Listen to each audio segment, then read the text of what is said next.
Hello' guys, কি খবৰ আপোনালোকৰ? পূজা বুলি আজি মন্দিৰলৈকে ওলালোঁ।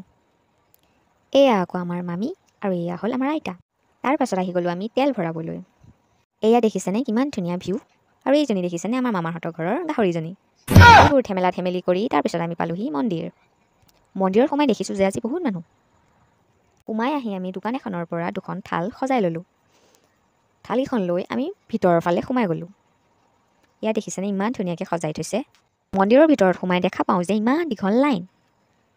তাৰ পাছত পলম নকৰি আমিও লাইনত ৰখি দিলোঁগৈ। আকৌ মামাই ডিঙি মেলি মেলি লাইনটোক চাই তৎ পোৱা নাই, কেতিয়া শেষ হ'বকৈ আছে। বহুত টাইম ৰখাৰ পাছত ফাইনেলি আমাক সোমাবলৈ দিলে। সোমাই লৈ আমি সেৱা কৰি তাৰপিছত গ'লোঁগৈ চাকি জ্বলাবলৈ। এয়া দেখিছেনে ইমান ধুনীয়া লাগিছে। ইয়াতে চাকি গছ জ্বলাই তাৰপিছত আমি গ'লোঁগৈ প্ৰসাদ খাবলৈ।